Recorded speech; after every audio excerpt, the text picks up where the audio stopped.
Alguma dúvida sobre a aula passada? Hoje a gente continua o estudo de Platão. A aula passada foi a metafísica platônica, hoje é efetivamente o pensamento político de Platão. Alguma dúvida sobre a aula passada?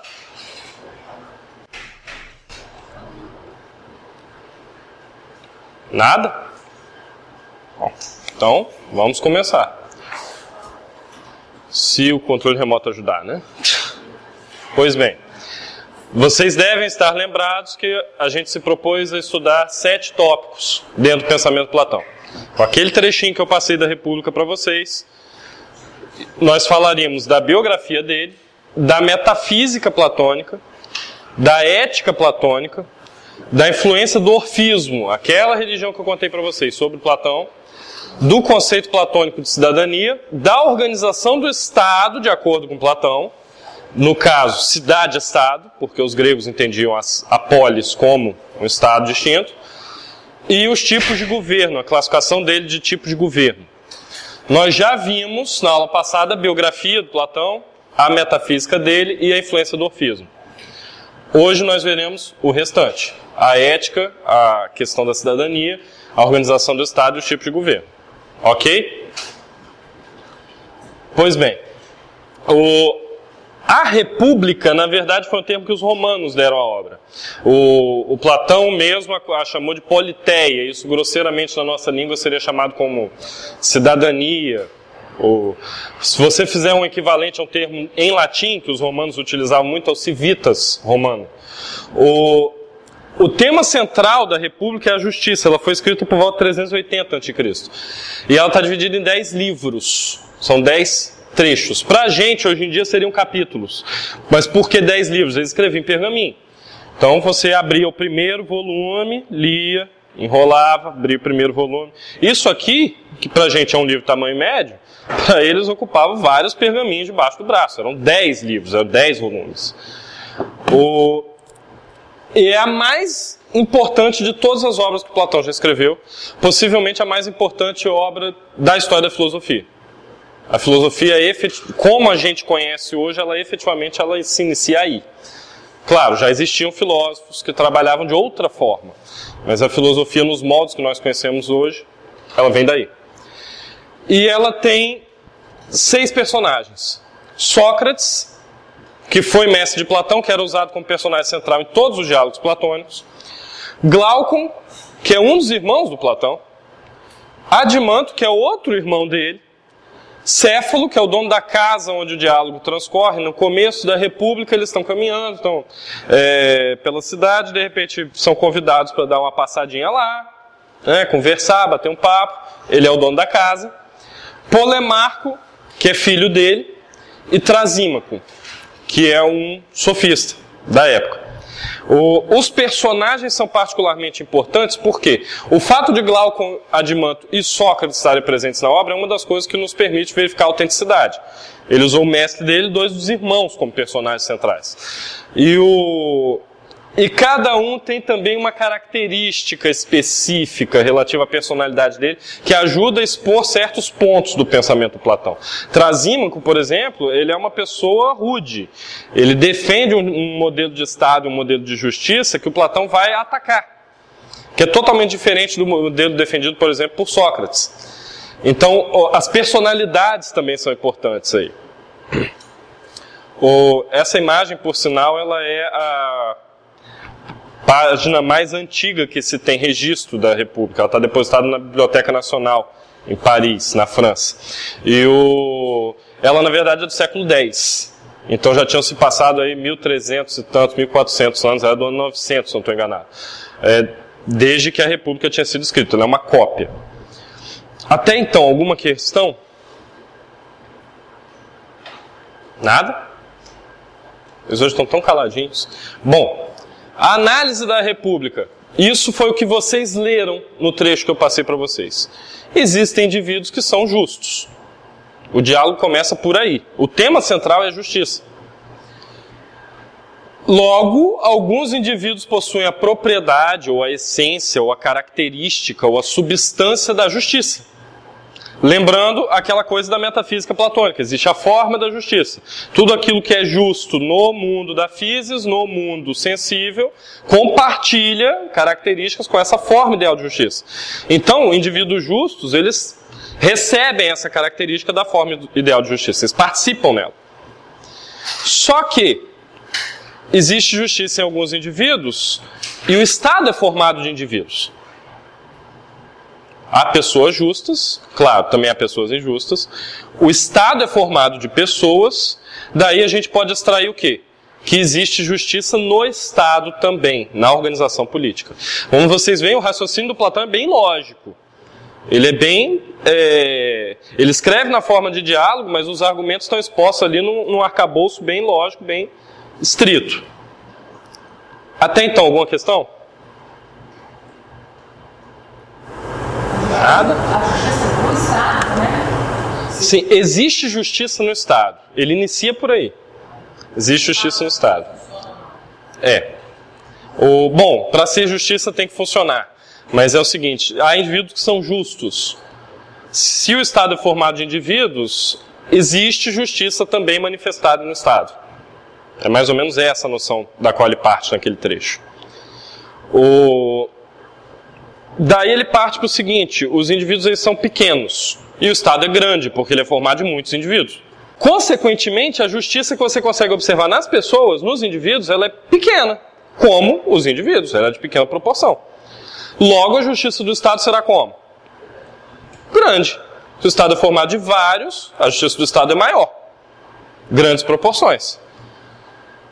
E então é mais fácil compreender o que é justiça, lembrando que eles estão se questionando a respeito do que é justiça, analisando o Estado. Por quê? O Estado é maior. Então a justiça no Estado é mais visível do que a justiça no indivíduo. É mais fácil você entender, por exemplo, uma obra lendo toda ela, entender o que ela está querendo afirmar, do que lendo um trecho. Então é mais fácil você entender o que é justiça observando o Estado, que congrega vários indivíduos, terá uma justiça maior, do que os indivíduos isoladamente. Até aí tudo bem?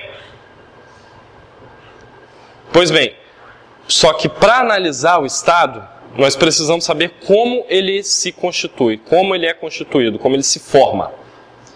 Então, é aí que inicia a questão toda de como o Estado se formou, naqueles parágrafos que eu passei para vocês lerem, que é o tema central da análise naquele trecho.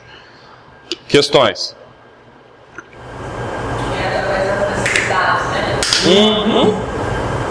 Já que você mencionou, como que o Estado se forma? Qual que é o argumento dele a respeito de como o Estado se forma? Não precisa ler, só me explica. Não, se entender não é só o Estado não é só suficiente, se a gente não é.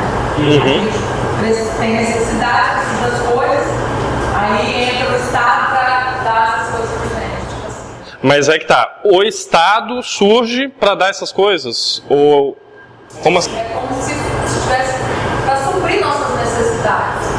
Sim. Aí cria-se o Estado. Cria-se o Estado. Então, quem cria o Estado? Nós, para suprir nossas necessidades.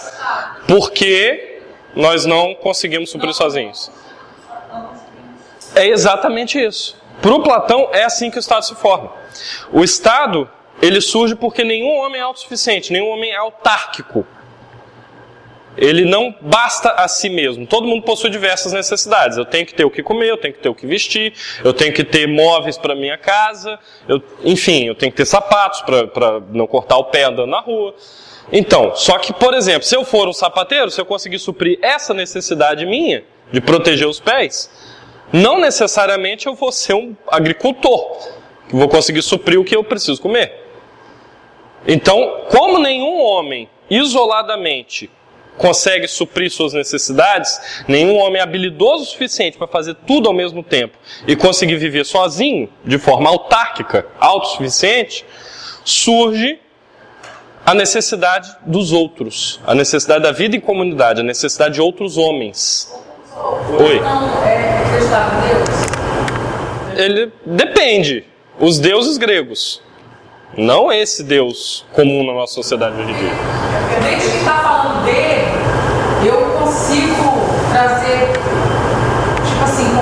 estivesse falando, pregando, parece que ele está pregando a palavra de Deus, entendeu? Não, Ele está pregando, mas não o que o Deus judaico-cristão muçulmano está dizendo. Tipo assim, fala as coisas certinho, entendeu? Até porque ele influenciou. Até porque a obra dele, a noção metafísica dele influenciou as concepções monoteístas. Então pode ser isso que você está percebendo. Ele é anterior ao surgimento do cristianismo. E bem anterior. Então, o cristianismo usa sim, alma para um grego é aquilo que te dá movimento. no Velho Testamento não tinha alma. Agora que você mencionou, de fato, não tinha. Sim. Essa noção de um Deus transcendente, que ele não está limitado fisicamente. No Velho Testamento, Deus falava com as pessoas. Ele efetivamente agia sobre a humanidade. No Novo Testamento, ele some.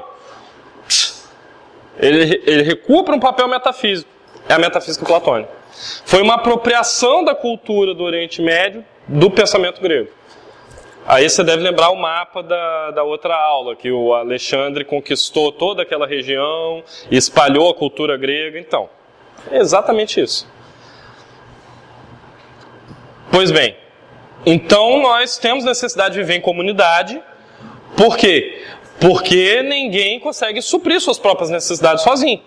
Você precisa de outro. Se eu consigo fabricar meu próprio sapato, o outro vai fabricar comida para mim. Ele vai plantar, ele vai colher. Então, eu posso ceder parte do que eu produzo para ele pode ceder parte do que ele produz para mim, e nós teremos nossas necessidades atendidas, mutuamente. Daí se extrai o quê? Que para Platão o Estado surge de divisão de trabalho. É de divisão de trabalho e de especialização. E a divisão do trabalho e a especialização, elas são geradas pelas necessidades dos homens. A necessidade, ela já está aí como algo inicial, um dado inicial. A partir dela surge a divisão do trabalho e a especialização. O axioma dele são as necessidades humanas. Considerações. Dúvidas existenciais. Pois bem.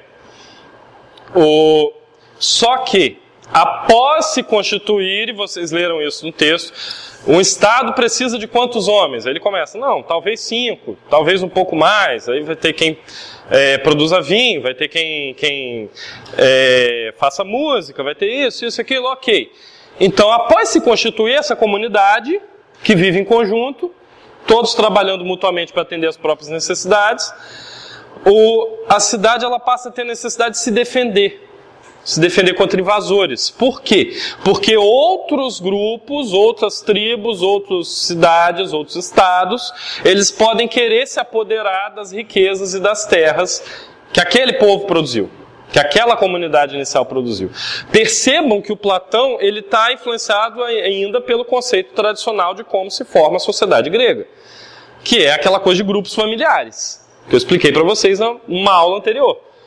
Grupos familiares vão se formando, vão atuando em conjunto, vão formando estados, vão formando cidades, vão formando grupos maiores. Se relacionam entre si. Mercadorias, necessidades uns dos outros. Exato, se relacionam por mercadorias, é uma questão de troca.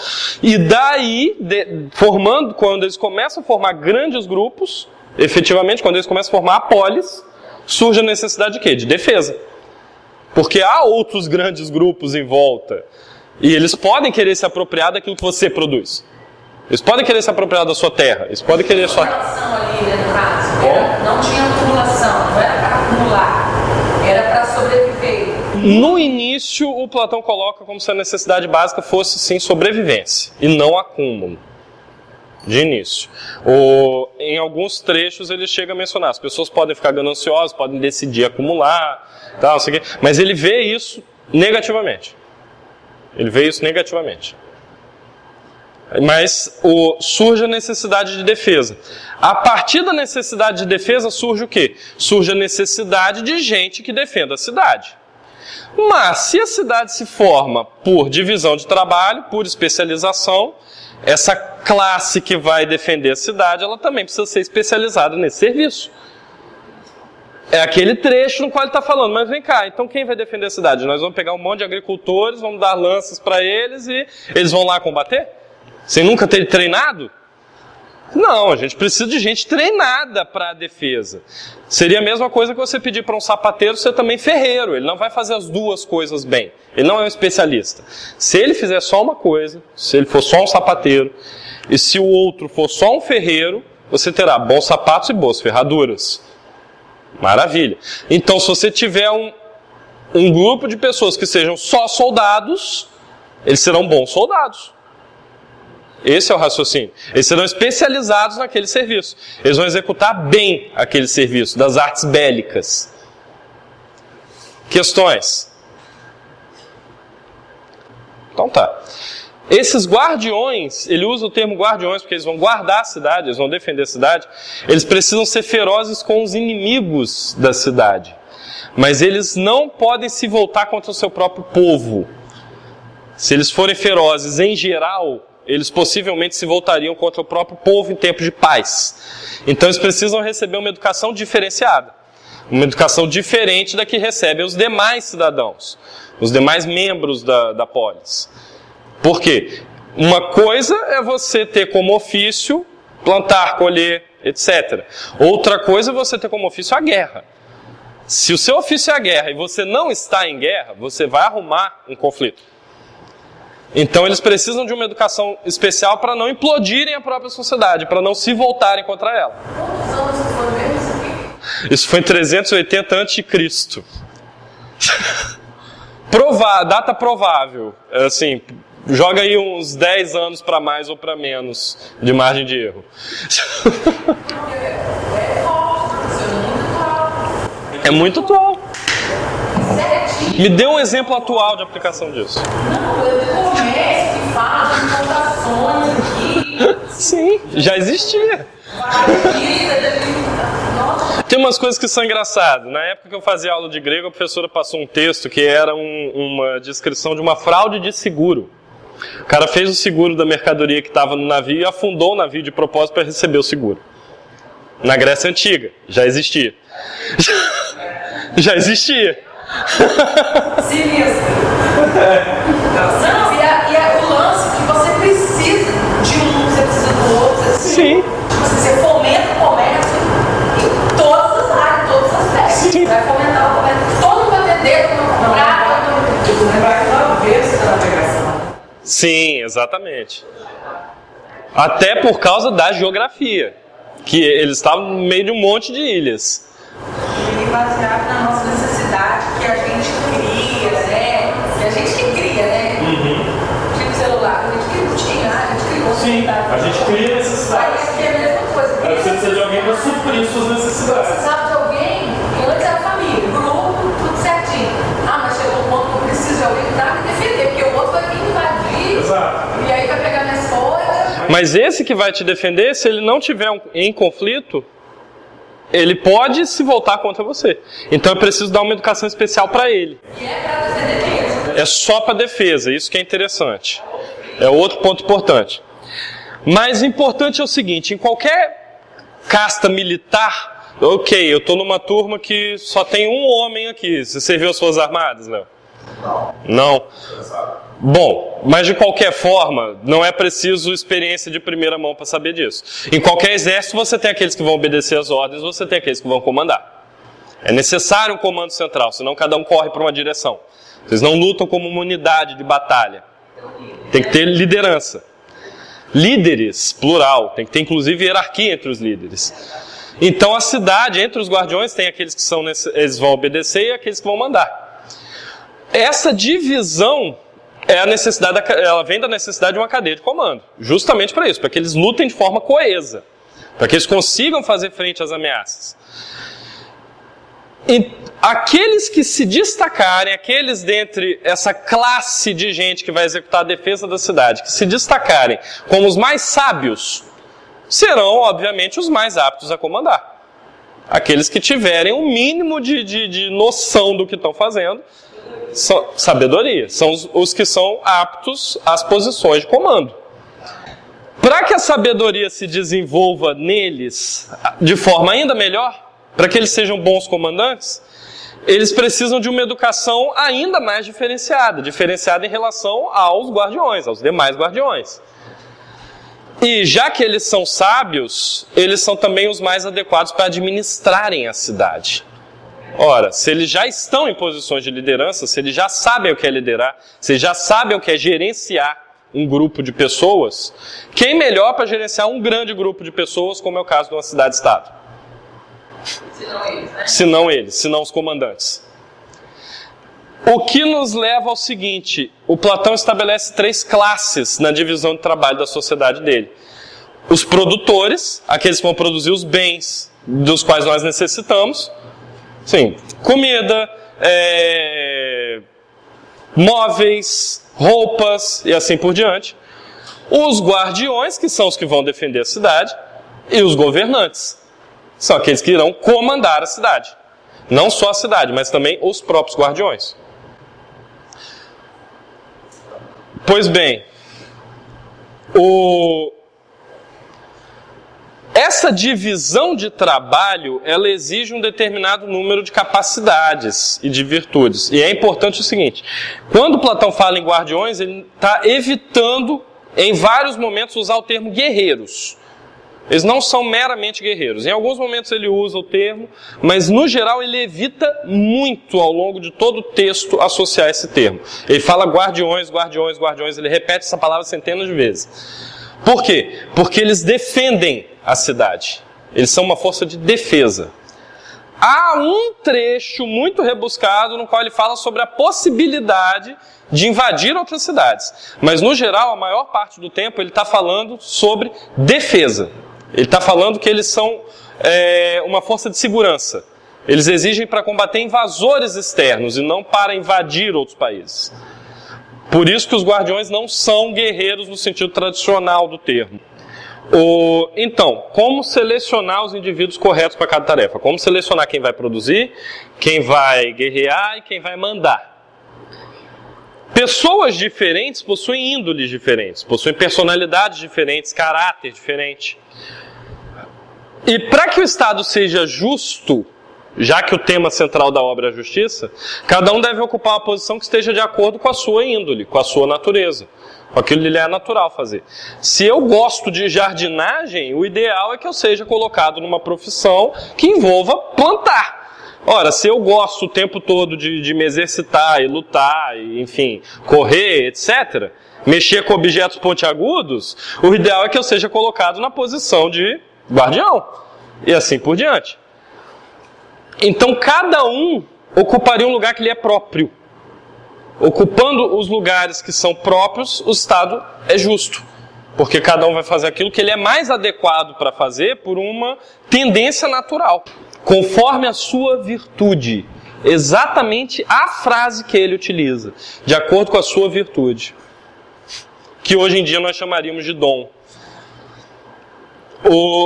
E aí vem a concepção de justiça para Platão, que é o quê? Dar a cada um aquilo que lhe é próprio, aquilo que lhe cabe, aquilo que lhe é adequado. Justiça, nesse caso, é justa medida. Justa medida não no sentido aristotélico. Aristóteles é outro autor que nós vamos estudar depois. Mas justa medida no sentido de colocar cada um na posição que lhe é adequada, pela sua tendência natural. Tipo assim, não tem nada a ver. Eu pensei que às vezes o que é justo para mim não é para você. Os gregos não pensavam dessa forma. O relativismo, dessa maneira, ele surge no século XX. Mas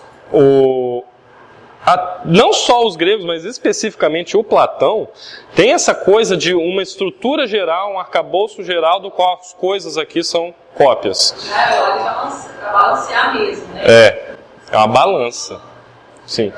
Ajustar cada um à posição que lhe é mais adequada. Então, justiça no conceito platônico é meramente adequar cada um ao lugar em que ele é mais apropriado. Claro que isso tem nuances. Eu estou simplificando. Nossa, você fala política, assim, né? Sim. Você Qual a punição adequada para um crime, por exemplo? Qual a punição que lhe é própria para aquele tipo de crime? São alguns detalhes que entram nessa concepção de justiça e dá a cada um aquilo que lhe é próprio. Mas aqui você já está pressupondo, por exemplo, proporcionalidade, entendeu? Há vários conceitos que já estão embutidos aqui. Pois bem, voltando um pouco para a teologia platônica, para aquela visão de alma e de divino que ele tem, ele efetivamente afirma que a alma humana ela é dividida em partes. Lembrando que o termo alma para os gregos é psique. Isso passou para a nossa língua em termos como psíquico, psiquiatra, psicologia. Então, para um grego não tem essa noção de um fantasminha que mora dentro de você, pelo menos não tão óbvia, tão da forma como nós encaramos. A alma para eles é aquilo que dá movimento a um corpo. Então, qualquer coisa que se move para eles tem uma psique, tem uma alma. É princípio de movimento. Eles afirmavam que um imã, aquele negocinho que você usa para catar clipe em cima da mesa, aquilo tem alma. Por quê? Porque ele se move sozinho. Animais também? Sim. Assim, animais têm alma. Animais. O termo animais, ele vem do latim. Anima. Que é exatamente a mesma coisa que a psique grega. É alma. Animal. Aquilo que é animado. Aquilo que se move sozinho. Tudo que se move. Nessa concepção tradicional, clássica, tudo que tem movimento tem uma alma, tem uma psique. Pois bem, ele fala que a alma tem partes. Ela tem 3 partes. Não é como se ela fosse dividida, esquartejada. Ela tem nuances. São a parte concupiscível, a parte irascível e a parte racional. E cada pessoa tem uma parte mais exacerbada do que as outras, segundo Platão. A parte concupiscível é a que é responsável pela satisfação dos desejos. É a que mantém o corpo. O desejo de me alimentar, o desejo de dormir, o desejo de sobrevivência, o desejo sexual. É a parte responsável por satisfazer esses desejos. É a que busca a satisfação dos desejos humanos. A parte irascível é a que, segundo ele, é que dá ao homem ânimo para resolver conflitos e para agir. Quando você age com um objetivo, quando você se vê frente a um conflito e tenta resolver esse conflito, é a parte irascível da alma que está atuando. E a parte racional, ela controla ou ela modera essas outras 2 primeiras. Ela é responsável por fazer o papel de mediação. Daí, ele extrai que cada parte da alma tem uma virtude associada a ela. A virtude da parte concupiscível seria a temperança, que é dominar ou disciplinar esses prazeres e desejos. Bom, eu gosto de batata frita, como. Uma parte, em algum momento a temperança vai falar mais alto e vai falar, opa, para de comer, você já está cheio. Fala. No caso do concupiscível, será que tem a ver com concupiscência? Sim. No caso da Sim. Bíblia? Não na Bíblia, do português. Não, eu tô... Concupiscência, desejo sexual. Sim. Na verdade, não é nem desejo sexual, é mais assim, prazeres do corpo, geral. Apetites. Ou, para usar um vocabulário dos filósofos da modernidade, paixões. Paixões. A temperança ela vai dominar esses desejos, ela vai disciplinar os seus desejos. A coragem é a virtude de não se deixar levar por prazeres, dores, medos ou paixões. De ter o caráter firme, de seguir numa direção. Olha, meu objetivo é esse, eu vou atrás dele. A coragem ou a fortaleza, se vocês preferirem, seria a virtude que faz isso. Que está relacionada à parte irascível da alma. E a sabedoria ou a sapiência seria a capacidade de contemplar as formas. Lembram das formas? As formas metafísicas? E distinguir a maneira correta do Estado se comportar. Não só do Estado, do indivíduo também. Mas nesse caso, filosofia política, vamos aplicar ao Estado. Então, basicamente, a sabedoria é distinguir, por exemplo, o que é justo, o que é bom, o que é correto. E utilizar isso para quê? Para moderar as outras partes da alma. O nosso comportamento. Sim. Então, cada parte da sua psique, cada parte daquilo que te anima, que te dá movimento, ela tem uma virtude associada a ela. Cada parte tem uma característica que tem uma virtude. E ali, ser irracível, no caso, é você estar longe de sentimento. Né? Ali, ó. Não. Não se deixa levar. Seria mais ou menos o que a gente chamaria hoje de força de caráter. Convicção. Então, Não se deixar dobrar. Então, não tem nada a ver com sentimento. É mais... É não se deixar dobrar, ter opinião firme. Tanto que ele usa, pode ser traduzido tanto como coragem quanto como fortaleza, os termos que ele usa. Porque é manter-se firme. Atenção ao seguinte, se nós juntarmos a parte da alma e as virtudes que são associadas a elas, e as classes sociais que o Platão já havia determinado, a gente encontra uma correspondência. O primeiro é o Vamos usar o termo correto. Primeiro são os produtores. Qual seria o segundo? Os guardiões. Os produtores, eles são responsáveis por produzir o que a cidade precisa. Se eles estão produzindo o que a cidade precisa, eles estão satisfazendo desejos. É a parte concupiscente da alma, a parte concupiscível. O segundo, como você disse, são os guardiões. Por quê? Porque eles vão defender a cidade de invasores. Eles precisam ser firmes, eles precisam ser corajosos, eles precisam ser fortes. Para quê? Para resolver conflitos. Para defender a cidade.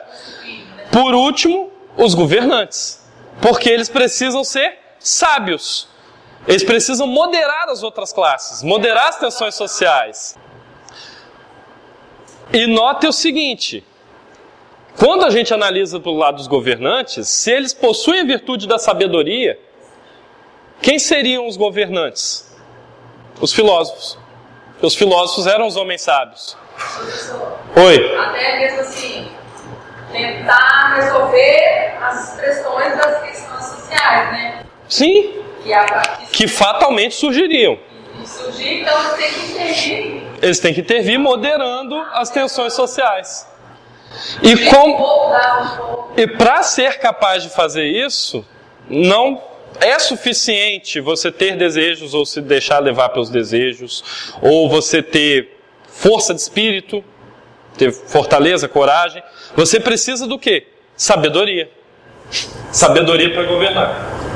E aí tem uma coisa interessante, que quando a declaração do social do Estado ideal, essa parte aí não haveria uma propriedade privada, vamos chamar assim, para que ele não tenha influência nenhuma. Não sei se eu compreendi. Essa parte dos governantes, filósofos, sim, os conselheiros, sabe? Eles não poderiam ser influenciáveis. Sim. Então, se a gente aceitou os nossos dias, a propriedade privada poderia fazer com que eles fossem comprometidos. Sim. E o Platão arruma uma excelente forma de eliminar esse problema. Ele vai extrair os governantes da classe dos guardiões. É onde a gente vai chegar agora. Ele fez efetivamente uma divisão. Um ponto importante, é uma sociedade de classes. Eu antigamente dava essa mesma aula ensinando que era uma sociedade de castas. Porque parecem castas. Parece muito rígido. Mas aí meia culpa em relação às outras turmas que fizerem outro semestre essa disciplina comigo. Isso é uma sociedade de classes. Por que classes? Porque existe certa mobilidade social. Ela é pequena, mas existe. Platão vai determinar formas de surgir mobilidade social dentro dessas três classes. Mobilidade social o quê? Uma pessoa que pode ter nascido filho de 2 produtores pode se tornar um guardião, por exemplo. Tem essa opção. Existe. É raro, é muito limitado, mas existe. Casta não teria. Seria rígido. Exato. Se relaciona. Exato. Questões? Dúvidas? Elogios, algo. Obrigado. Gravou isso?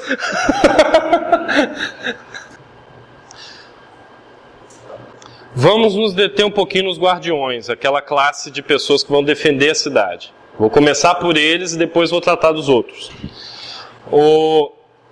Interessante, as mulheres receberiam a mesma educação que os homens. Isso é uma inovação muito radical na sociedade grega, porque a mulher era vista como um ser de segunda classe, incapaz de executar determinadas tarefas, incapaz, por exemplo, de guerrear. E até no trecho que eu passei para vocês podem observar que lá ele está argumentando o seguinte, olha, o que diferencia as mulheres dos homens? Elas têm uma essência diferente que as torna menos capazes de guerrear, ou de fazer trabalhos físicos, ou de ter o raciocínio abstrato, e no final ele chega à conclusão de que não. Chegando à conclusão de que não há nada que diferencie a essência de uma mulher da essência de um homem, o Platão vai passar daí para defender o quê? Bom, se não há nada que diferencia, elas não merecem ter um tratamento diferenciado. O tratamento para os dois gêneros deveria ser o mesmo. Não há nada que justifique um gênero ter determinados deveres ou até privilégios, enquanto o outro tem outros deveres ou privilégios. Esse é o primeiro ponto importante. Especificamente na classe dos guardiões, as mulheres receberiam a mesma educação que os homens. Os guardiões não deveriam ter famílias. Por quê? Para que eles se ocupassem só de uma tarefa: defender a cidade, defender o Estado. Em função daquilo, né? Viviam em função daquilo. As mulheres e os filhos, e aí alguns de vocês vão estranhar, eles seriam compartilhados coletivamente. Não existiria o casamento nessa concepção tradicional nossa. Assim que o casal produzisse filhos, os filhos seriam retirados dos pais e colocados sob a tutela do Estado. Por quê? Porque o Platão vê a família tradicional como uma fonte de injustiça. Você tem aquela coisa, olha, esse é o meu filho. Ele é mais cheiroso, mais bonito, mais inteligente do que o filho do vizinho. Então, essa coisa da posse, ele vê negativamente. Então, qual o jeito de eliminar a posse numa classe social que deveria existir somente para defender a cidade? Eliminar a família. Mas nem de um nem de outro. É do Estado. É do Estado. Ele é um filho do Estado. Para servir o Estado. Para servir o Estado, exatamente. E a mesma coisa com relação a cônjuge. Essa é a minha esposa. Esse é o meu marido. Não. É do Estado. Aí que tá, não haveria o casamento tradicional, mas haveriam uniões controladas pelo Estado, porque afinal a cidade precisa produzir gente para se manter, precisa produzir filhos. Não, aí tipo, sua mulher não era sua. Não, ela seria sua por um período de tempo. Ah, legal. Relacionamentos abertos. Não é tão diferente. Se você pensar no número de divórcios que a gente tem hoje em dia, não é tão diferente. As pessoas ficam com as outras por um tempo e se divorciam. E também, adultério, mesma coisa. No caso, você está sendo de todo mundo, mas ninguém sabe. Legalmente é de um. Vamos entrando legalmente, para ficar mais claro. O que acontece? As uniões, as núpcias, é o termo que está no texto, seriam reguladas pelo Estado e seriam declaradas sagradas, haveria festividades e tudo mais. O Estado simularia sorteios, mas de forma que o resultado fosse sempre propício, de forma que os melhores homens se unissem sempre às melhores mulheres, para produzir os melhores filhos, os mais saudáveis, os mais sábios, os mais virtuosos. Por isso simularia, porque não porque ele que já estava determinado. Sim. De vez em quando você faz um erro, só para não dar muito na cara. Tipo Big Brother, então. Tipo isso. Já sabe quem vai ganhar, mas aí tá aquelas... Sim, cria um suspense. Mas por que simular? Para não gerar insatisfação popular. Em tese, qualquer um poderia ser sorteado para se unir a qualquer outro. Você acreditava nisso. Sim, mas você tem que fazer a pessoa acreditar nisso. Então você simula o sorteio. Na prática, você vai fazer o sorteio de forma que, na maior parte das vezes, você tenha os melhores se unindo aos melhores. Eugenia. Fala, Léo. O ponto desse sorteio se continha as classes. Isso é uma pergunta interessante. Isso é válido especificamente para a classe dos guardiões. Por quê? Porque para a classe dos produtores, toda a estrutura social tradicional grega está mantida. Está mantida a família, está mantida a propriedade privada, está mantido tudo. Sim. Sim. Mas ele é especialmente obscuro em relação a isso, no contexto da obra. Então há trechos que ele dá a entender que poderiam ser sorteados produtores para se unirem a guardiões, mas é especialmente obscuro isso. A princípio eu interpreto como sendo específico para essa classe. Específico para essa classe. Pois bem, todas as crianças, todas, que nascessem entre o 7º e o 10º mês, a partir do dia em que o homem e a mulher houvessem se unido, seriam considerados seus filhos e filhas. Então tiramos um sorteio no meio da UFES, criamos aqui 10 casais. Entre 7 e 10 meses depois, irão nascer aí 10 crianças, ou às vezes 11, 12, se alguém tiver gêmeos, né? Ou talvez menos do que isso. Todos seriam considerados filhos e filhas de todos aqueles casais que se uniram na mesma época. E aí ele coloca a margem de erro, do 7º ao 10º mês, se nascer prematuro ou até se a gestação durar um pouquinho mais. E as crianças chamariam de pai e de mãe todos os casais que tivessem se unido entre o 10º e o 8º mês antes de seu nascimento, que é o tempo de gerar uma criança. Por que isso? O Platão está esvaziando o conceito de família, porque então todos os membros da cidade que nasceram numa determinada época seriam considerados filhos e filhas de todos aqueles que tiveram relações sexuais nos meses precedentes. E aí entra a questão da própria função do guardião, da defesa. Se todos são considerados filhos e filhas, bom, você tende a lutar com muito mais ferocidade contra o invasor se os seus filhos estão em jogo. Se você não sabe quem são efetivamente seus filhos biológicos, você vai lutar com muito mais ferocidade contra os invasores. Sim. A cidade inteira é uma enorme família nesse contexto. Porque os outros vão se considerar como irmãos. Estado prioriza? Não, isso tudo é teórico. É a cidade ideal do Platão. Ela nunca foi implementada. Inclusive tem uma história muito engraçada, porque um rei, um tirano de Siracusa, convidou Platão, dizendo: olha, você é um grande sábio grego, vem para cá, eu sei que você tem uma noção de estado ideal, implemente isso aqui, nos meus domínios. Convidou Platão, quando explicou a ideia para ele, foi preso e vendido como escravo. Não, o Dionísio não gostou da ideia de fazer isso. Ele mandou prender o Platão e vender como escravo. Aí os amigos do Platão fizeram uma vaquinha, compraram ele de volta e o libertaram. Sim. Depois esse tirano morre e o sobrinho dele, acho que era sobrinho, ele assume o trono, Dionísio II. Ele convida o Platão de novo, o Platão vai lá, explica a ideia de novo e ele é expulso, ele é exilado. Oi. Mas como que eles eram escolhidos, os guardiões? Com base na tendência. Por volta dos 6 anos de idade, começaria a se procurar nas crianças a tendência natural delas, relativa à parte da alma que está mais exacerbada. Aquelas que gostassem mais de exercício físico, de viver ao ar livre, de caçada, de brincadeiras desse tipo, seriam selecionados para serem guardiões. Tipo, rude, assim, os próprios pais? Em tese, sim. Os pais tutelados pelo Estado. Pais aqui já é um conceito meio complicado, né? Porque todos são irmãos e irmãos, dependendo da classe. Enfim, tem vários pais, não sabe quem é de fato o pai. Pois bem, os guardiões eles também não teriam propriedade privada. Eles deveriam comer e dormir em alojamentos coletivos que seriam iguais para todos. Como numa caserna, sim. E a propriedade privada ela seria mantida para a classe dos produtores. Normal, você teria sua casa, você teria seus bens. Para os guardiões, não. Os guardiões viveriam em alojamentos.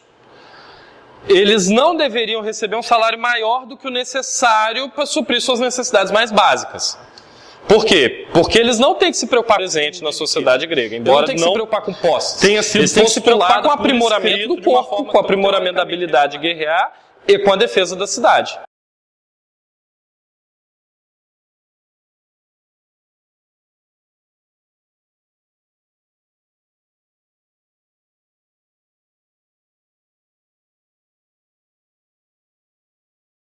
E também não fosse o comportamento padrão em todas as cidades gregas. Em muitas cidades os guerreiros eram efetivamente nobres, donos de muitas posses. Mas isso já existia, por exemplo, em Esparta, de uma forma mais comedida. O menino entrava para o treinamento militar em algo entre 6 e 8 anos e ficava lá até os 25. Até os 25. E eles não recebiam comida, eles tinham que roubar para comer. E se fossem pegos, eram espancados. É para aprender a ser duro mesmo. É para aprender a sobreviver. Pois bem, os guardiões logo, eles viveriam às custas do Estado, porque eles teriam alimentação, alojamento, bancados pelo Estado. E é interessante porque o Platão ele concebe a vida desses guardiões de uma forma muito ascética. Eles são dedicados a um propósito ou dedicados a um ideal. Eles são próximos de... Se nós fôssemos comparar com coisas que surgiram em outros períodos históricos, isso é interessante.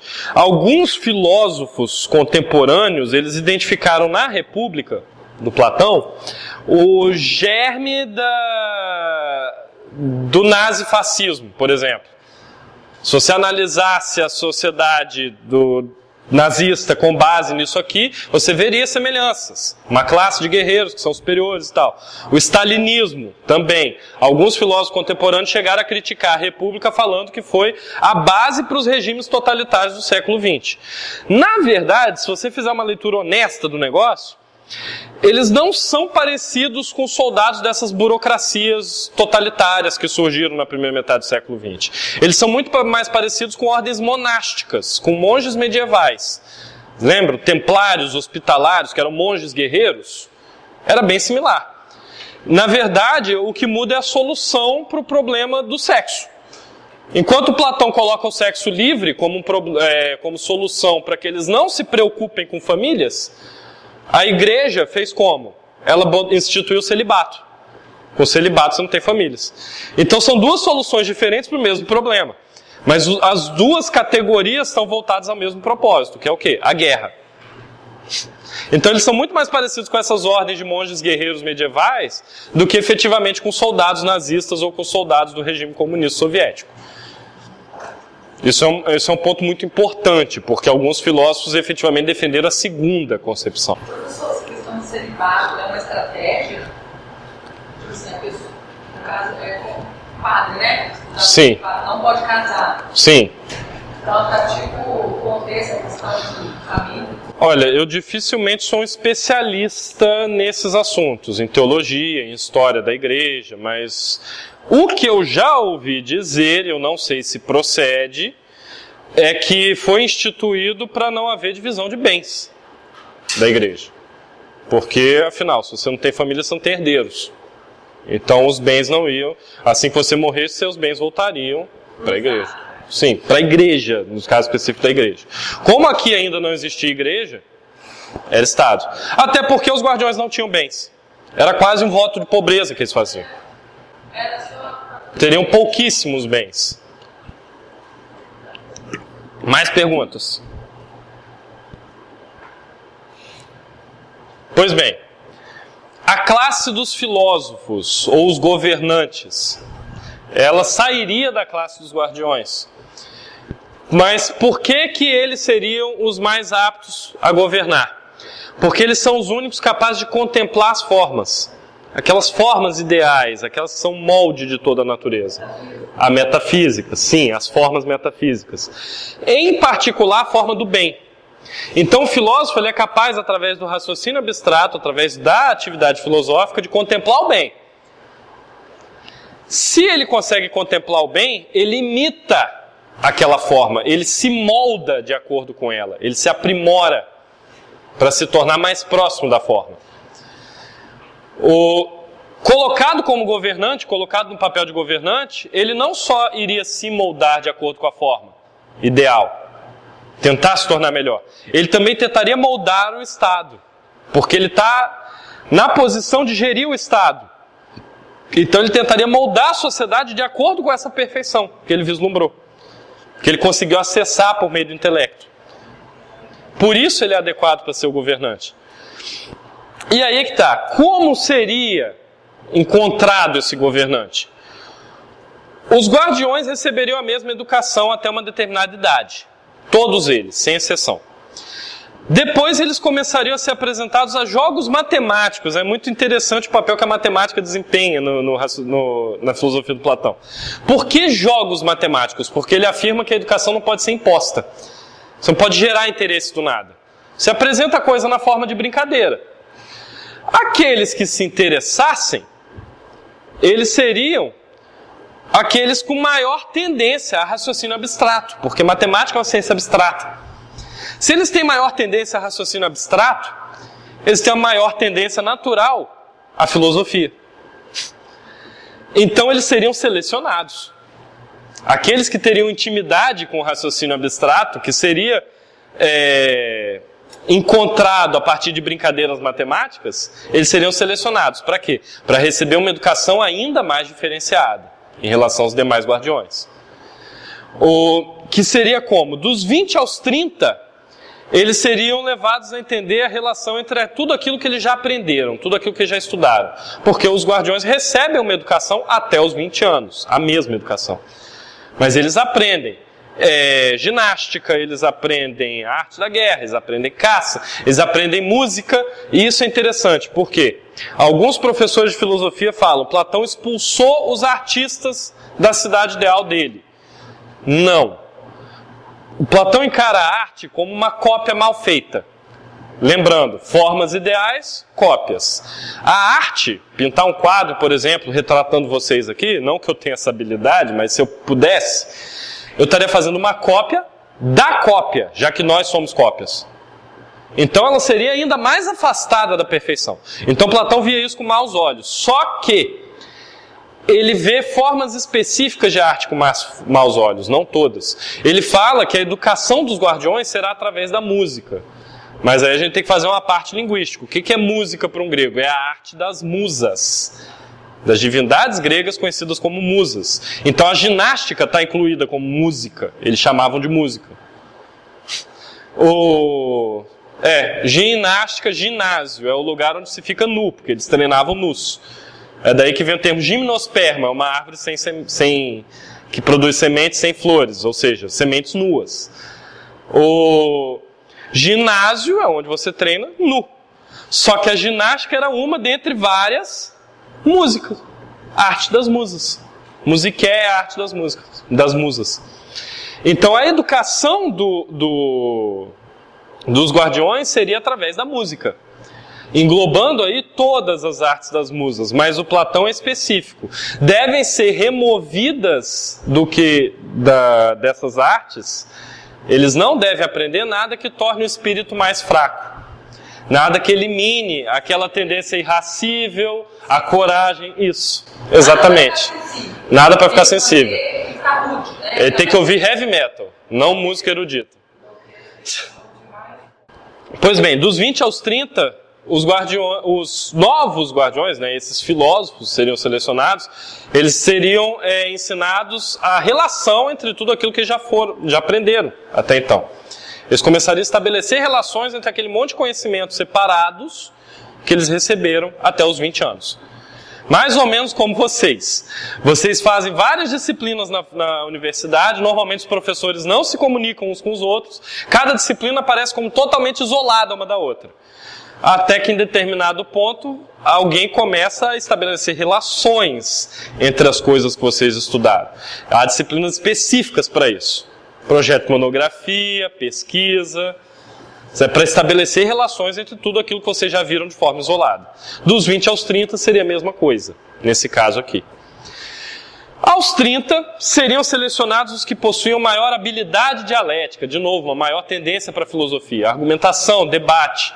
Platão define a habilidade dialética como a habilidade de ver o conjunto, tender ao todo. Tem uma expressão que os americanos usam que é especialmente clarificadora nisso, que é big picture. See the big picture. Veja a conjuntura. A oratória também não, né? Mais ou menos. Ele tende a associar determinadas formas de oratória aos sofistas, que ele vê muito negativamente. Aqui seria a tendência de ver a conjuntura. E de argumentar com base nisso, que é diferente de meramente oratória, que você poderia argumentar defendendo qualquer coisa. Aos 30 anos, eles fariam um novo teste. Ele não especifica como, mas seria um teste para verificar a dependência dessas pessoas em relação aos sentidos. Se elas têm essa capacidade de raciocínio abstrato se destituída das informações sensoriais. Passado esse teste, eles seriam educados em dialética, eles aprenderiam filosofia por mais 5 anos. Mais 5 anos, já está com 35. Dos 35 aos 50, eles assumiriam cargos militares e cargos políticos. Algum cargo burocrático na cidade ou líder de uma determinada unidade militar seriam os cargos de importância. Eles já estão governando, mas no segundo escalão. Os que sobrevivessem, passassem de 50 anos, assumiriam o governo. O primeiro escalão do governo. Não, na verdade você está selecionando efetivamente os melhores, porque você estava durando até a cidade. E 50 anos você já acumulou uma certa sabedoria, experiência que te permite gerenciar a cidade. Daí vem o conceito de rei filósofo do Platão. É o rei filósofo, é o governante que é um filósofo. Ele é educado em dialética, em matemática, ele é iluminado até pela própria experiência, que parte também de uma tendência natural dele. E aí fica quanto tempo? Até sobreviver. Até ficar senil, vamos colocar assim, porque surgiriam outros e teria que haver uma substituição, né? O Platão chega a falar que é interessante que ele vê a política tradicional com maus olhos. Então ele fala que aos 50, apesar de não ter nenhum apreço por isso, querendo se dedicar só à contemplação das formas e à filosofia, ele seria obrigado por um dever moral de assumir o governo. E aí serviria um mandato por alguns anos e tal, e depois estaria liberado para seguir com sua vida filosofando e fazendo aquilo que lhe dá mais prazer. Perguntas? Demorou tanto para chegar e aí vai ficar... Nem tanto, se você analisar os nossos políticos de hoje, quantos têm menos de 50 anos? Principalmente, como nós estamos falando do alto escalão do governo, analise os detentores do cargo máximo da nação, os presidentes. Eu me lembro de uns 2 ou 3 presidentes que tiveram menos do que 50 anos. Sim, um na República Velha, o Collor. Collor foi o presidente mais jovem eleito no Brasil, ele tinha 40 e pouco, eu acho, estava chegando nos 40. Enfim, demora construir a carreira política. Em compensação, no judiciário... Sim. Sim. Perguntas? Passando adiante. E os produtores? E aqueles caras que iam produzir os bens, os alimentos, etc. Bom, muito mais simples. Para começar, é importante entender qual o papel deles. Eles são a base da cidade. Eles são a base dessa polis que o Platão propôs. Sem eles, a cidade-estado não existiria. Porque ninguém teria o que comer, ninguém teria o que vestir, ninguém teria móveis, ninguém teria lanças e escudos para a classe dos guardiões. Não haveria. Então, eles são extremamente importantes. Muitos estudiosos tratam os produtores como algo secundário. Mas não, eles são efetivamente o pilar da sociedade. Sem eles não existiria. Ninguém fica com fome, né? Ninguém. Aí começam os conflitos internos e a coisa implode. Eles não poderiam assumir cargos públicos. Por quê? Porque eles não são apropriados para isso. Quem é apropriado para isso? Quem é detentor de sabedoria? Filósofo. Ele foi treinado até os 35 anos para assumir um cargo público. Ele não tinha acesso, não? Não, isso, lembrando, isso aqui é teórico. O Platão está postulando que seria assim. Mas se vocês pensarem, o que é o filósofo, a classe dos governantes? Ele até os 20 anos recebe educação militar, dos 20 aos 35, ou seja, durante 15 anos, ele recebe educação filosófica e política. Administrativa também. Então, ele é efetivamente treinado para assumir um cargo público. Por isso, Platão coloca o produtor como não podendo assumir um cargo público. Ele não tem esse conhecimento. ele é desqualificado, ele não tem as qualificações necessárias para isso. Eles seriam separados desde cedo para receber uma educação voltada para o ofício, que eles exerceriam. Olha, vocês 5 aqui vão ser sapateiros, vocês 10 aqui vão ser agricultores, vocês 3 aqui vão ser ferreiros, e todos receberiam educação voltada para isso, para executar aquela profissão. O ensino técnico. E os produtores, eles teriam direito à propriedade privada, mas ela seria limitada pelo Estado. Para quê? Para que não surgissem excessos. Porque o excesso é fonte de injustiça. Você começa, por que fulano de tal tem mais posses do que eu? Isso gera conflito, isso gera injustiça. Então, ela seria limitada pelo Estado. O Estado não queria isso. Não queria. Mas aí é que está. A propriedade ela seria limitada, mas ainda existiria um grau de desigualdade. Só que seria um grau de desigualdade dentro de limites muito estritos, aceitáveis, para que não gerasse conflitos sociais, para que não gerasse injustiça. O ponto é o seguinte, se você levar toda a argumentação do Platão à risca, o que é o produtor? O produtor é quem tem a alma concupiscível. Ele é movido pelos seus desejos. Se ele é movido por seus desejos, ele pensa no particular e não no comum. Exato. Ele tem a razão. As 3 partes da alma estão presentes em todo mundo, mas ela não é a parte dominante. Porque ele tem que pensar em todo mundo. Não, o governante teria que pensar em todo mundo. Ele é racional. A parte racional se sobrepõe às outras. O produtor, a parte dos desejos se sobrepõe às outras. Então ele não pensa nessas coisas normalmente, só de vez em quando. Ele pensa a maior parte do tempo em satisfazer seus próprios desejos. Aí eu pergunto, se eu fiz mal, por quê? Porque os produtores não pensam no bem coletivo. Não pensariam no bem coletivo, seria melhor formulado. Verdade, se vocês pensarem nas partes da alma como tendências de comportamento, que seria uma interpretação bem adequada, algumas pessoas têm a tendência de só satisfazerem seus prazeres, tipo, eu estou com fome, vou lá comer e que se dane o resto do mundo. Ou eu quero fulano, dane-se, eu vou arrumar fulano, vou casar com fulano, mas dane-se o resto do mundo, eu vou tomar as medidas necessárias para isso. Essa seria a parte concupiscível. A parte irracível seria, não, eu tenho essa opinião aqui, independente das adversidades, eu vou fazer isso. Independente do quanto meus colegas de departamento me critiquem, eu vou dar aula desse jeito. É o meu jeito. Essa é a parte irracível. A parte racional seria moderar as outras.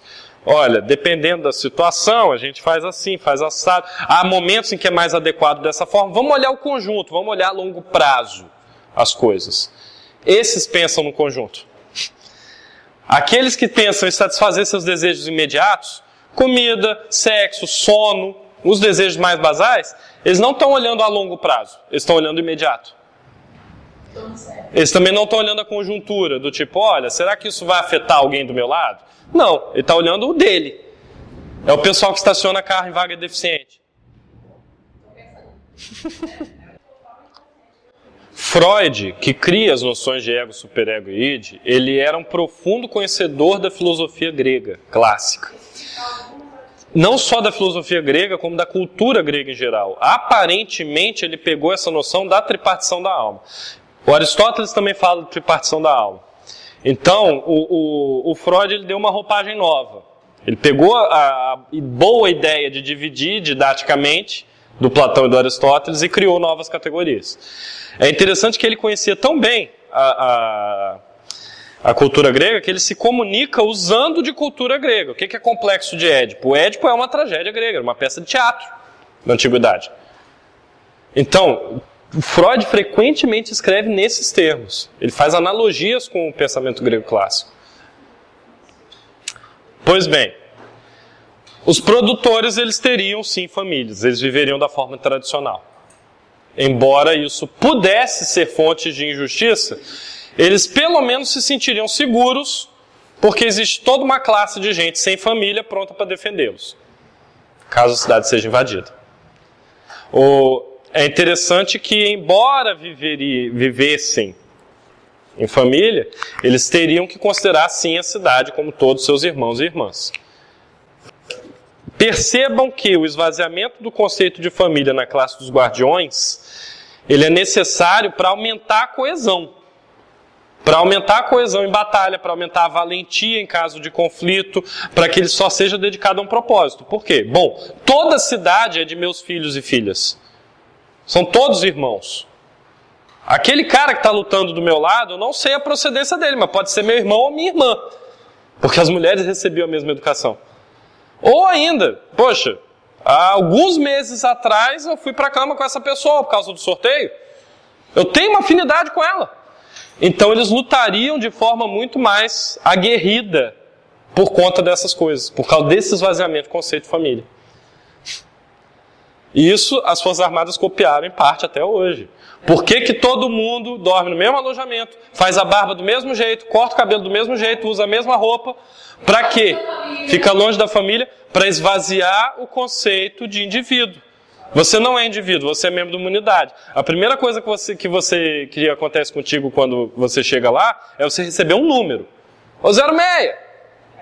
É um número. Você não tem um nome, você não é mais a pessoa, você tem um número. Depois, quando você passa por determinados ritos de passagem, você recebe um nome de guerra.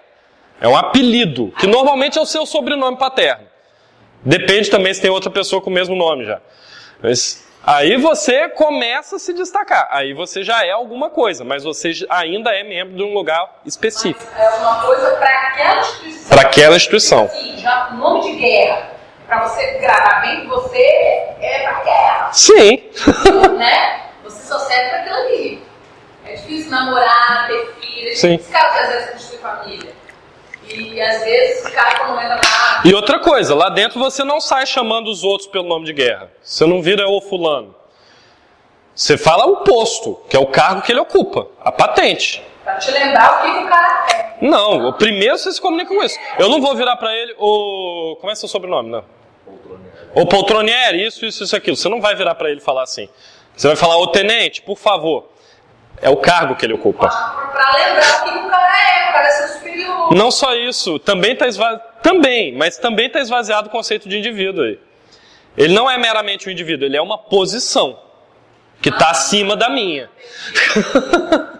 Entendeu? Essa análise é possível. Pois bem, relações entre ética e política na República. Se vocês observarem, no caso do Platão, no caso da República, a política ela é fundada sobre a ética e não o contrário. A política, a vida em conjunto, na polis, a atividade da cidade, ela é uma consequência da ética. Não é o contrário, não é a política que demanda a ética. A ética vem primeiro. Por quê? Primeiro você tem que saber o que é justo. Primeiro você tem que saber o que é adequado. Primeiro você faz isso. Depois surge a política. Primeiro você contempla as formas. Depois você aplica na cidade a forma do bem. Você molda a cidade. Então a ética vem primeiro. E toda forma de política ela tem em vista o bem do homem. Ok, essa sociedade que o Platão está postulando aqui nunca existiu de fato. Houve tentativas mal feitas, mas nunca existiu de fato. Agora, se você analisar com cuidado, caso existisse, ela funcionaria perfeitamente. Todos seriam felizes. Os produtores estariam felizes, porque eles ainda teriam a vida comum que sempre tiveram. Os guardiões seriam felizes. Por quê? Porque já é tendência deles se divertirem com aquele modo de vida. São treinados para aquilo. E os filósofos seriam felizes. Por quê? Porque eles estão executando a sua função, que é pensar, gerenciar, etc. Ainda que eles tivessem algum asco à política, eles veriam isso como uma necessidade de guiar a cidade, porque eles são os adequados para isso. Então você tem o bem comum ali. O bem do homem, em geral, é mais importante. E... todo o pensamento clássico grego, todo o pensamento político clássico, ele está voltado para o bem. A política existe para o bem. Eles pegaram isso e fizeram contar. Sim. A culpa é da Renascença. Mas depois a gente entra nisso. O verdadeiro bem do homem é o bem espiritual do homem. Por quê? Lembrando, Platão considera o corpo como algo passageiro, um casulo para a alma. Aquela coisa toda do orfismo que o influenciou. Então, você morre, sua alma vai depois contemplar as formas e tal, depois ela vai reencarnar de novo. Então o corpo é passageiro. Então o verdadeiro bem do homem é desenvolver o espírito. É o bem espiritual, o bem da psique. Por isso, a posição social mais adequada é aquela para a qual a sua psique tende naturalmente. Se você tende naturalmente a ser de uma determinada forma, ocupe aquela posição. Isso é justo. Porque é o bem, é de acordo com aquilo que você é. Pense como você seria infeliz se você tivesse a tendência natural a ser, por exemplo, um produtor e fosse colocado na categoria de guardião. Você ia odiar aquilo. Ou o contrário. Ou se você tivesse tendências naturais à guerra, aos esportes e tudo, e fosse colocado para uma vidinha chata produzindo coisas. Você não estaria realizado. Então, o bem é o bem espiritual. É a autorrealização. Sim. E outra, Platão não concebe indivíduo e cidadão como coisas distintas. Isso é típico dos gregos. Indivíduo não há, há cidadão. Ou você é parte da polis, ou você não é parte da polis. Ou você toma parte dos assuntos políticos, ou você não toma parte dos assuntos políticos. Ou você produz algo para os seus concidadãos, para os seus compatriotas, ou você não faz parte disso aqui. Inclusive há alguns casos bem interessantes na história grega, de pessoas que se recusaram a se casar, por exemplo, foram exiladas. Há registro histórico disso. Por quê? Você não está produzindo filho para a cidade. Tem que ter uma função, né? Você tem uma função. Ou se recusar a participar na política, também ocorre. O que você está fazendo aqui? Você é um cidadão e não participa da Assembleia? Você é um idiota. É daí que surge o termo idiota. Idiota é quem não participa na política. É isso que o termo significa. Em grego. Em alguns casos eles eram também exilados ou condenados à morte. Aliás, diga-se de passagem, foi um dos motivos, embora não tenha sido parte da acusação formal, foi um dos motivos pelos quais Sócrates foi condenado. Ele não participava. Pois bem, e algo importante, o rei filósofo do Platão, ele tem uma missão de vida, ele tem uma espécie de dever missionário. Ele não pode obter a salvação, ele não pode contemplar as formas e conseguir se moldar e se tornar cada vez melhor, sem tentar levar o restante da sociedade, o restante da cidade para isso. É dever dele. O mito da caverna do Platão, o famoso mito da caverna, está associado a isso aqui. Não basta a pessoa se libertar e sair da caverna e contemplar o sol. Ela tem que voltar para contar para os outros. Por quê? Quando você vê a verdade, você vê o bem, você quer dividir. É isso que ele fala de encarnar? E ainda, não. Aqui é algo terreno mesmo. Não é questão de você aprimorar tudo que está ao seu entorno. Segundo Platão, o filósofo sente essa necessidade. Por isso ele é impelido, eticamente, moralmente, a executar esse trabalho de dirigir a cidade. Ainda que ele odeie a política, ele sente o dever. Por quê? Frase famosa dele. O maior, eu não lembro a frase exata, mas o maior problema de você não se misturar na política é ser governado por aqueles que são inferiores a você. Então a visão dele é essa, olha, se você consegue, se você tem essa capacidade de ver a conjuntura, de organizar as coisas, de raciocinar abstratamente, você tem esse conhecimento, você tem essa capacidade de planejamento, essa capacidade de abstração, por que você vai deixar os cargos públicos na mão dos outros? Você tem um dever, a sociedade pode ser melhor se você assumir o seu papel de líder. Você já é naturalmente um líder, pare de fugir disso. O papel do filósofo na República do Platão é esse, é um missionário. Ele tem um dever ético e moral de voltar e conduzir os demais. Em parte, possivelmente, isso foi influenciado pelo mestre dele, Sócrates.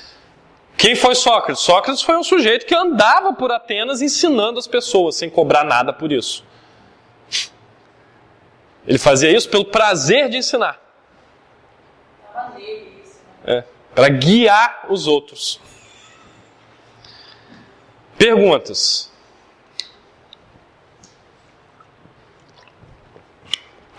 Pois bem, para finalizar, Platão fala de 5 formas de governo. Isso é a teoria das formas de governo de Platão. São elas aristocracia, timocracia, oligarquia, democracia, e cuidado porque o termo democracia para os gregos era algo extremamente pejorativo, e tirania. O que é aristocracia? A aristocracia vem de ariston, que vem de areté, que quer dizer virtude. Grosseiramente, na nossa língua, quer dizer virtude. Então, a aristocracia é o governo dos melhores, é o governo dos mais virtuosos, dos mais hábeis. É a própria politeia platônica, é a república do Platão, é a aristocracia, é o governo dos mais hábeis. Olha, nós temos esse bando de gente aqui, vamos selecionar os mais hábeis para a guerra. Pô, agora, dentre os mais hábeis para a guerra, vamos selecionar os mais hábeis com raciocínio abstrato. Bom, estes serão os governantes. Então, o governo dos melhores, dos mais virtuosos. Dos não privilegiados, melhores. Melhores. Mais hábeis. Mais adequados. Mais competentes e mais capazes. A timocracia, ela seria o quê? Ela é um erro de raciocínio. É quando o governo ele é baseado no reconhecimento ou nas honras que um determinado cidadão tem, mas não nas virtudes dele. Qual que é a diferença disso em relação à aristocracia? A aristocracia foca nas virtudes. Você é mais hábil para isso, você vai assumir essa posição. A timocracia, ela se baseia no efeito e não na causa. Você não está assumindo a posição porque é mais hábil. Você está assumindo a posição porque é mais famoso. A habilidade, ela costuma ocasionar um certo reconhecimento por parte dos outros. Sim. Status social. Se você for um general hábil, você se tornará conhecido por isso. Na timocracia, as pessoas elas são selecionadas para fazer parte do governo com base nesse reconhecimento, nesse status social. Na honra, mas não na habilidade. Daí podem ocorrer coisas como, por exemplo, o filho de um nobre assumir o governo sem ele ter habilidade nenhuma para governar. Mas porque tem uma família de uma longa linhagem de honras e reconhecimentos e status social elevado. Esse é o problema da timocracia. Tem um nome que se dá isso, né? Quando o filho assume cargos assim, por causa da família. Ah, sim. Não, mas nesse caso não é nepotismo. Nesse caso é mais uma questão de ser observado como critério o status e não a habilidade da pessoa. É. Por isso até que o Platão defende uma certa medida de mobilidade social dentro da república dele, dentro da politeia dele. Porque, bom, se o produtor for mais adequado para ser um filósofo, por que não? Se o filho dos produtores for adequado para assumir o governo, por que não? A gente treina ele para isso, sem problema. Ora, se o filho de 2 grandes guardiões tem toda a tendência a ser um produtor, bom, vamos botar ele lá. Vamos reconhecer de acordo com o mérito, de acordo com a habilidade. A aristocracia. Agora, se fosse meramente com base na posição, os filhos dos guardiões sempre seriam guardiões. Os filhos dos produtores sempre seriam produtores, assim por diante. Sim, mobilidade social. Mobilidade social. Oligarquia. Nesse caso, ele está falando de oligarquia como plutocracia. Seria o governo de poucos. Oligarquia é fundada sobre o reconhecimento da riqueza como bem supremo. Aqui o critério já não é nem a honra e o status, mas sim o dinheiro. Claro que em qualquer sociedade haverá pessoas que se destacam por conseguirem acumular mais bens. Numa oligarquia, são esses que possuem mais bens que passam a dominar o governo. Aí você já está mais afastado ainda da forma ideal. Lembrando, o melhor estado possível é a aristocracia, segundo Platão. Ele degenera para uma timocracia quando para de se observar a habilidade de cada um e passa a se observar só a procedência, a linhagem familiar, o status. E aí ele degenera mais ainda quando começa a se confundir o status e a honra com a quantidade de posses. Porque você pode ter obtido suas posses sem merecimento. Você pode ter obtido de forma desonesta, você pode ter herdado. Então, observe que vai afastando do ideal. Numa oligarquia não é mais meramente o reconhecimento dos outros cidadãos, mas sim a riqueza, gerando reconhecimento. A democracia, é interessante a visão pejorativa que os gregos têm disso, ela é considerada pelo Platão como uma liberdade excessiva, liberdade sem mérito, e igualdade entre desiguais. Ora, as pessoas são diferentes, elas são desiguais. Ele mesmo falou isso agora. Nós temos as partes da alma, as pessoas têm uma tendência a serem mais uma coisa ou outra. Por que você deve considerar todo mundo como igual? Detentor dos mesmos direitos políticos, por exemplo. Se são todos diferentes. Se nós somos diferentes, é natural, na visão dele, que nem todos participem do governo. Não tem por que igualar coisas diferentes. Então a democracia aqui ela é entendida como demagogia. Para agradar o povo, se cede um excesso de liberdades ao povo. E esse excesso de liberdades começa a cair num desgoverno.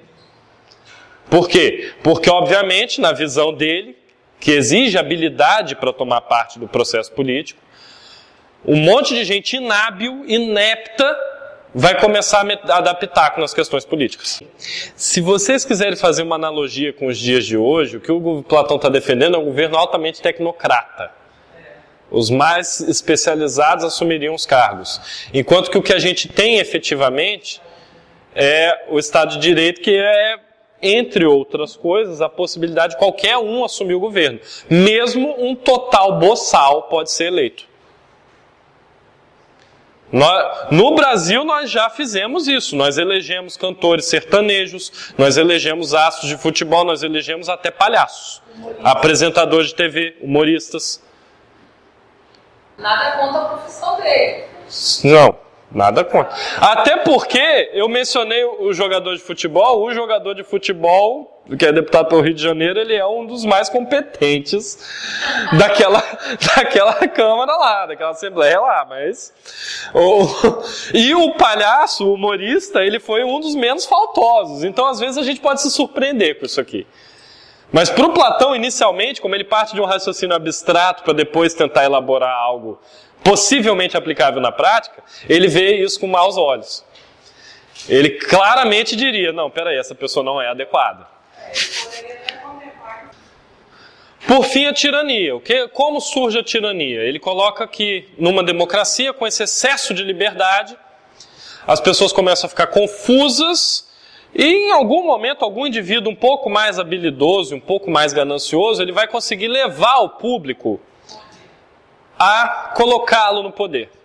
E a partir do momento que ele assume o poder, ele se torna totalitário, ele começa a incorrer em excessos, ele começa a legislar contra os inimigos políticos dele, a criar leis e costumes que vão beneficiá-lo, e aí você teria, na visão do Platão, a pior forma de governo, que é o governo totalitário, o governo de um tirano. Está naquela parte do... Não tem as 3 partes da alma? Sim. Está na primeira. Sim, seria um indivíduo de alma concupiscente, mas habilidoso o suficiente para chegar no governo. O que, segundo Platão, não seria tão difícil se você tem liberdade excessiva.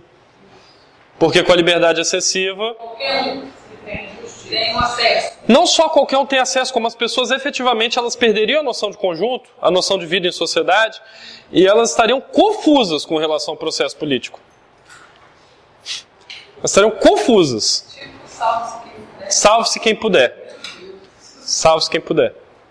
Aí do salve-se quem puder, surge quem? O Salvador. O déspota. Ele entra como se fosse o Salvador e acaba se tornando um déspota, um tirano. Basicamente aqui, o que está acontecendo? É um movimento descendente. A melhor forma de governo para o Platão é a aristocracia e a pior é a tirania. E as outras estão no meio, em escala descendente aqui. Quanto vai descendo, fica mais longe da forma. Exato.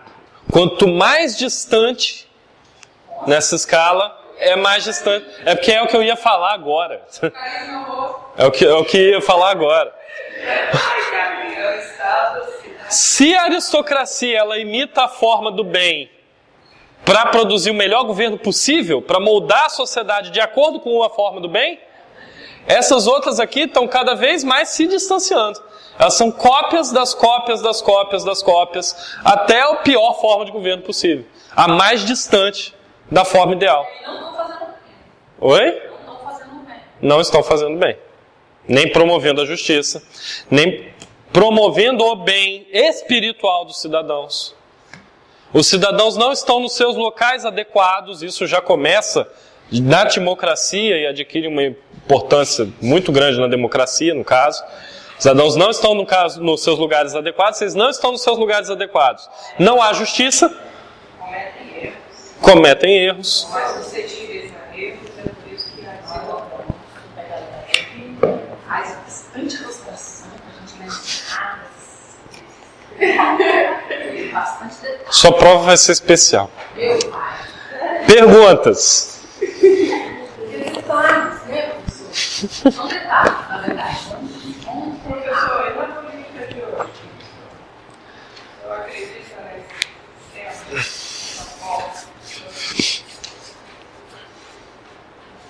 Se eu pessoalmente acredito nessa divisão, estado, essa necessidade, essa formação geral. não.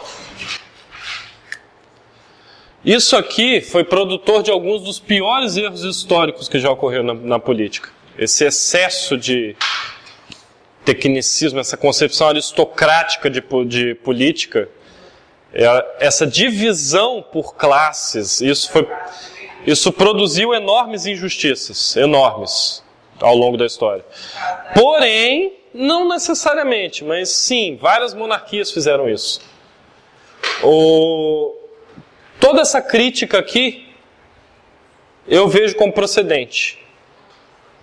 Essa crítica de você ter formas de governo baseadas no status pessoal, ou formas de governo baseadas na quantidade de bens que o cidadão possui, ou o governo ser uma total desordem, ou ainda alguém se colocar como salvador da pátria e se mostrar um tirano. Essa crítica procede. Essa crítica procede.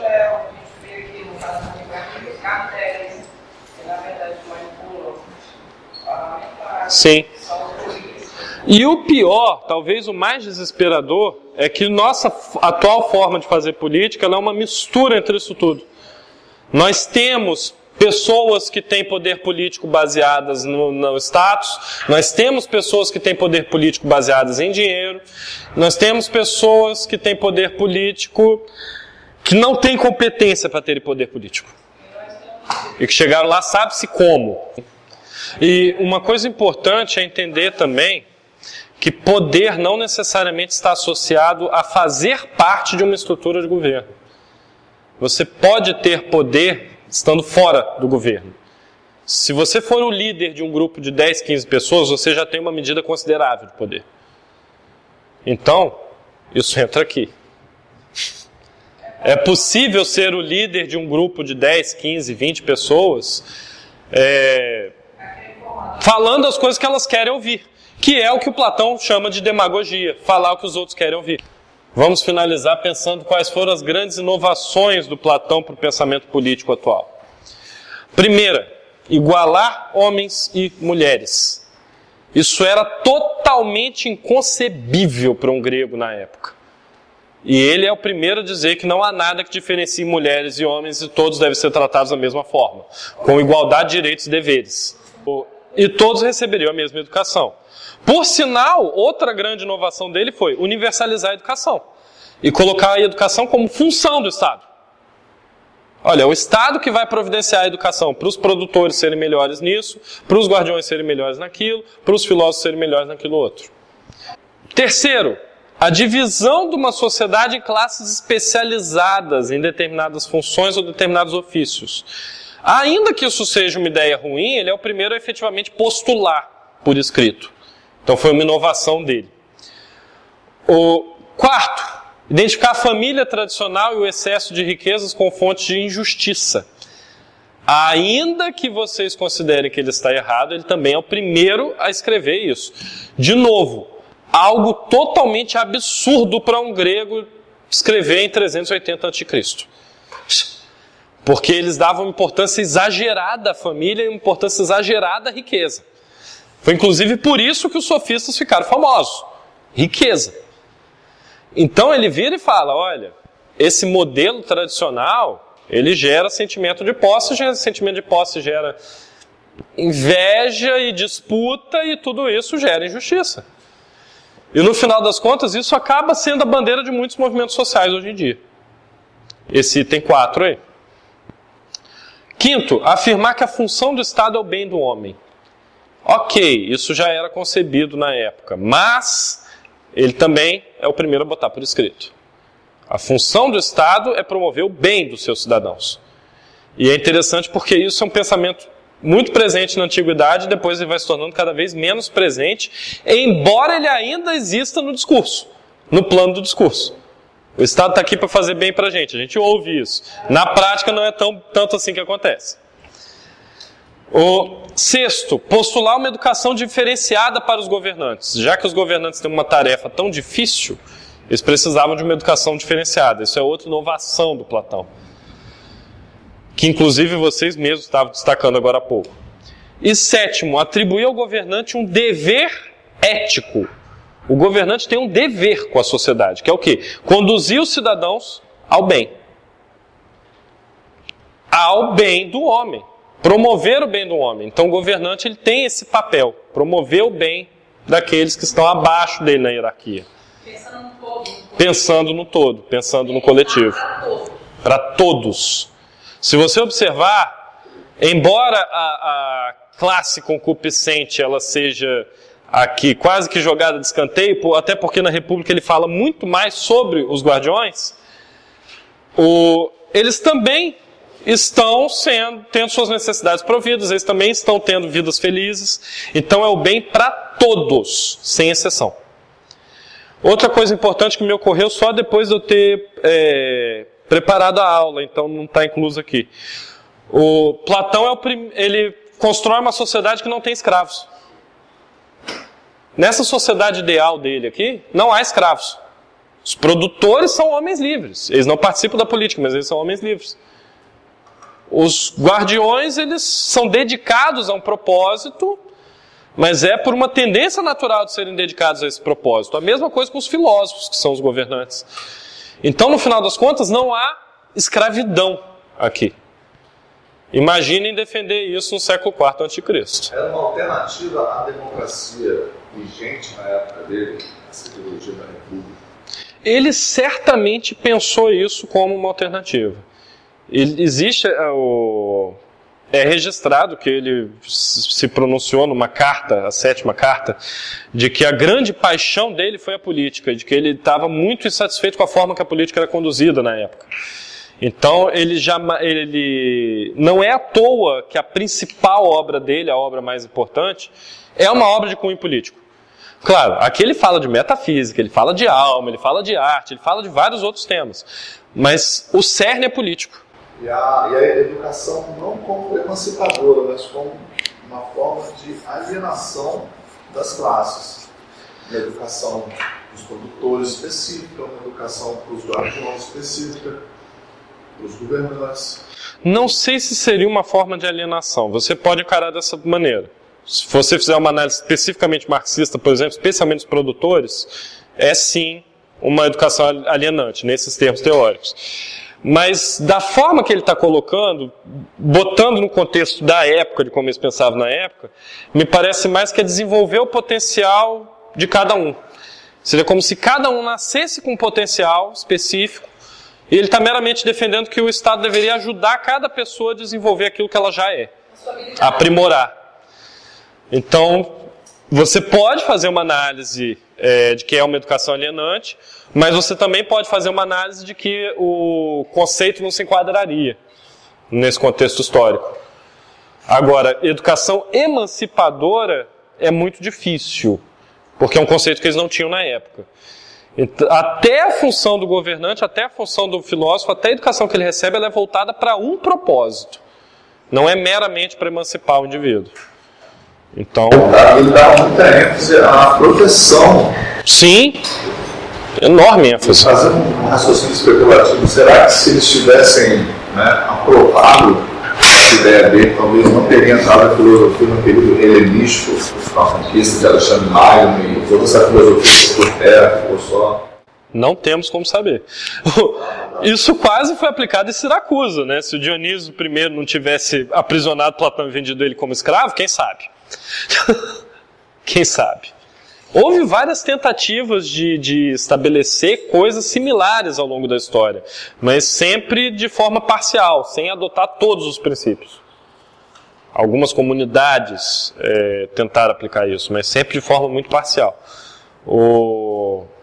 É interessante também que o raciocínio dele é muito parecido com o raciocínio dos contratualistas da Idade Moderna. Olha, a necessidade do Estado surge das necessidades dos homens. É natural do homem. É natural e a gente precisa se defender. A gente precisa se defender do outro. Então existe a divisão de trabalho, a especialização. Os contratualistas retomaram o raciocínio platônico. Eles fizeram esse retorno ao pensamento grego. Medo da guerra, medo da fome. Sim. Você vê em Hobbes e Locke. Sim. O Hobbes é inclusive o medo do outro, né? Do outro cidadão. Né? Mais perguntas? Debates? Não? Pois bem, para a próxima aula, então, nós falaremos da ética Nicômaco de Aristóteles. Nós vamos estudar a biografia de Aristóteles, a ética aristotélica e as implicações políticas dessa ética. Por quê? Para que na aula seguinte nós estudemos o texto no qual ele fala propriamente política, que é a política. O nome é esse. Então eu vou pedir para que vocês leiam esse texto. E ele está todo picotado, tem um trecho de um capítulo, um trecho de outro. Eu selecionei porque quando vocês lerem os trechos todos, vocês verão um todo coerente no final. Já está na pasta aqui, já está na pasta online. Divirtam-se. Ele é talvez o mais longo da disciplina, esse texto aqui. Mas ele também não é tão longo assim. Não se desesperem. Ética a Nicômaco. Alguns lugares você acha isso traduzido como ética nicomaqueia. A verdade é a seguinte: Nicômaco era filho de Aristóteles. Também era o pai, porque os gregos tinham o hábito de dar aos filhos o nome dos avós. Então, ele escreveu esse livro para o filho. É pra gente ler tudo. Não lê tudo, porque é um livro imenso. Lê esses trechos selecionados. Até logo, tenham um bom dia, um bom final de dia. E se der tempo, peguem a palestra da professora lá.